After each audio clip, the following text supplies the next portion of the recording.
Hello YouTube, I am just following up on a video I posted the other day on the New King James Schuyler, and I just did a preview with no comments just to kind of show the Bible, because it is easier for me to talk and make comments without my tablet in one hand and trying to show you the Bible with one hand. It just gets cumbersome, so it's easier to make a video just like this.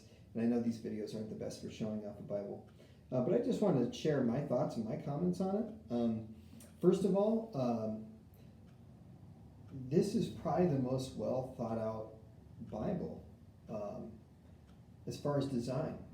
And I showed in the video a few things that I thought were really well thought out. If you look at the stitching, it may be hard to see it on the video, but it's slightly different than the brown on the cover, which presents a nice contrast. And again, I don't know if you can see it on the video, but see those the brown head and tail bands? They're just I don't know what it's like a light brown.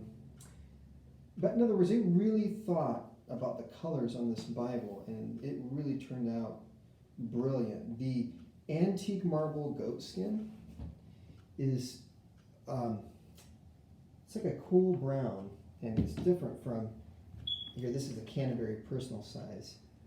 Again, I don't know if you could see it on the video, but this is just a warmer color. And this is just a cooler kind of brown. The leather is really soft. It is not. It's not a grainy Bible. It's not grainy at all. It's very, very smooth. It does have grain, don't get me wrong, but it's a very small pebble grain, but it is just super, super smooth. I actually prefer this. Some people prefer the deeper grains. I love the smooth, soft feel. Calfskin liner like most of the Schuylers. But yeah, it was just done, and the stamping, by the way, on this one is super crisp and clear, even in comparison to some of my others. I don't know if you can tell, but in the video, but the stamp on it is really clear, really crisp. Also, they've angled their ribbons, and to be honest, I thought at first that I wasn't going to like that, because I thought, I don't know, cutting them straight across really seems to fit Schuyler's design more. But now that I have this, I really like it, actually. I really, really like it. I think that this is a great Bible. I don't have my Canterbury with me to show you the thickness difference. I don't own a New King James Quentel outside of this printing, the first or second printing or whatever it was, where they were a bit thicker. So, but this is just about 1.5 inches spine width. And so, whereas it may not be really, you wouldn't necessarily call it a thin line, it's thinner, and it's really portable, really easy to take with you if you're going to church or whatever.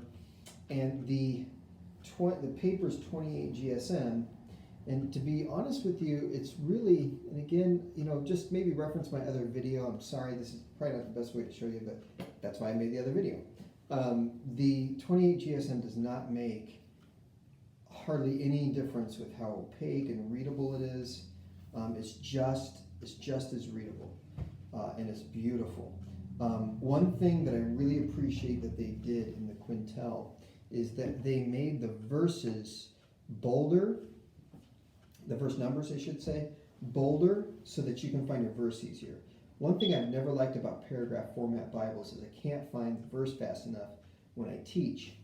However, just reading through the Bible, I like a paragraph format. It's nice to read through the Bible. If I'm just sitting down with a cup of coffee and just reading through the Bible, I read through my Bible as often as I can, and it's just easier to read a paragraph format.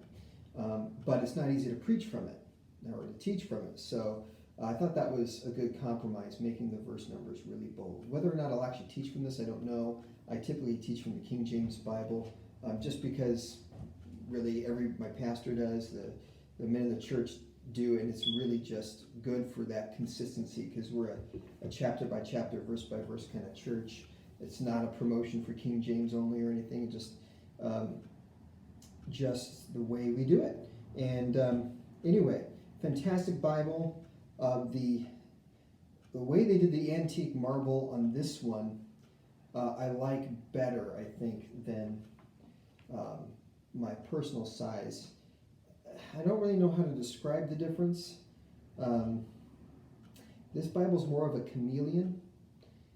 It looks very different depending on what kind of light it is in. This is more consistent, and it just, I don't know, it's really hard to explain.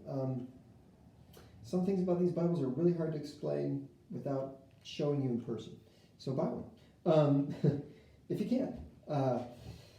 One thing about this, and I don't know if the Quentels, I know my Canterbury has lined paper in the back. This did not have lined paper. So just be aware of that. If that's a big deal to you, just be aware of that. But it doesn't bother me because truthfully, I didn't buy this for notes and study. I bought this as a read-through Bible, just to constantly read through my Bible.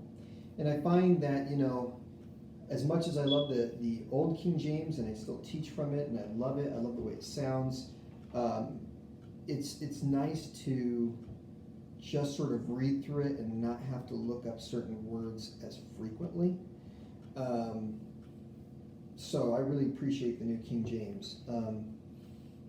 I still love the King James. I absolutely adore the King James.